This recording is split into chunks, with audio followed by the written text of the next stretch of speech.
Robots తరువాత మళ్ళీ ప్రపంచవ్యాప్తంగా ఇప్పుడు అత్యంత క్రియాశీలకంగా మారిన అంశం ఏఐ. ఏఐ వచ్చిన తరువాత చాలా దేశాల్లో ఒక్కసారిగా పరిణామాలు మారుతూ వస్తున్నాయి. స్మార్ట్ వర్క్స్ కోసం మ్యాన్ పవర్ లేకుండానే కావాల్సిన అవసరాలు అన్నీ తీర్చుకోవడానికి ఉపయోగపడుతున్న ఈ ఆర్టిఫిషియల్ ఇంటెలిజెన్స్ తొందరలోనే ప్రపంచాన్ని శాసిస్తుంది అంటూ చాలామంది వాదిస్తున్నారు. అయితే దీనివల్ల ఉపయోగాలు కాదు, కొన్ని ప్రమాదాలు కూడా ఉన్నాయనేది కాదనలేని వాస్తవం. ఇప్పటికే కొన్ని సంఘటనలు బయటికి రాగా తాజాగా మరో అంశం ఇప్పుడు వైరల్గా మారింది. సోషల్ మీడియా అనేది ఇటీవల కాలంలో ఏ విధంగా మారుతుందో ప్రత్యేకంగా చెప్పాల్సిన అవసరం లేదు. పాజిటివ్ కంటే నెగిటివ్ వైపుతోనే ఉండేవారు ఎక్కువగా ఉన్నారు. ఇక అది ఎన్నో చేదు అనుభవాలను కూడా తీసుకొస్తుందనే వాస్తవం ఇటీవల మరోసారి నిరూపితమైంది. గత కొన్ని రోజులుగా ప్రజ్ఞా నగ్రా పేరుతో ఒక ప్రైవేట్ వీడియో లీక్ అయిందనే వార్త సోషల్ మీడియాలో వైరల్ అవుతోంది. అసలు అలాంటి వీడియో లేదని ఆమె క్లారిటీ ఇచ్చినప్పటికీ అది తప్పుడు సమాచారంగా విస్తరించింది. ఈ విషయంలో ప్రజ్ఞ సోషల్ మీడియాలో ఎమోషనల్గా స్పందిస్తూ తన బాధను పంచుకుంది.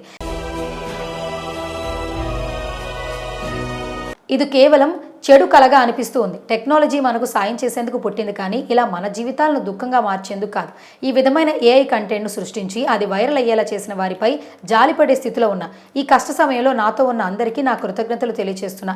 ఇలాంటి అనుభవం మరో మహిళ అనుభవించకూడదని ప్రార్థిస్తున్నా అంటూ ప్రజ్ఞ తన భావాలను వ్యక్తం చేసింది. అసలు ఈ వీడియో ఏఐ టెక్నాలజీతో తయారై దానిని తన పేరుతో వైరల్ చేశారని ఆమె ఆరోపించింది. ఈ విషయంపై సైబర్ పోలీసులకు సంప్రదించి నిందితులను గుర్తించేందుకు ప్రయత్నిస్తున్నట్లు చెప్పారు. ఈ పరిస్థితిని ఆమె ఎమోషనల్గా తీసుకుని సోషల్ మీడియాలో తన బాధను పంచుకుంది. గతంలో రష్మిక మందనకు కూడా ఇలాంటి చేదు అనుభవమే ఎదురైంది. ఏఐ ద్వారా తప్పుడు వీడియోలు క్రియేట్ చేసిన వారిపై సైబర్ క్రైమ్ వెంటనే కేసు నమోదు చేసి అరెస్ట్ చేయడం జరిగింది. టెక్నాలజీ అనేది మన జీవితాలను మెరుగుపరచాలని ఉద్దేశించినప్పటికీ దీనిని తప్పుడు దారిలో వినియోగించే వారి వల్ల ఇలాంటి ఘటనలు జరుగుతున్నాయి. ప్రత్యేకించి ఏఐ టెక్నాలజీ వల్ల మహిళలు ఇబ్బందులు ఎదుర్కోవాల్సి వస్తుందని పలువురు ఆవేదన వ్యక్తం చేస్తున్నారు. ఇలాంటి సమస్యలు ఇంకెవరికి ఎదురుకాకుండా పటిష్టమైన చర్యలు, నిర్ణయాలు తీసుకోవాలని అవసరం ఉందని ప్రజ్ఞ తన సందేశంతో తెలియజేసింది. మొత్తం మీద ఈ ఘటన మరోసారి ఏఐ టెక్నాలజీని వినియోగించే పద్ధతులపై కొత్త చర్చకు ప్రేరేపిస్తోంది. ఇలాంటి పరిణామాలు నివారించేందుకు బాధ్యతాయుతమైన చర్యలు తీసుకోవాల్సిన అవసరం ఎంతో ఉందని పలువురు నెటిజన్లు ప్రజ్ఞకి మద్దతిస్తున్నారు.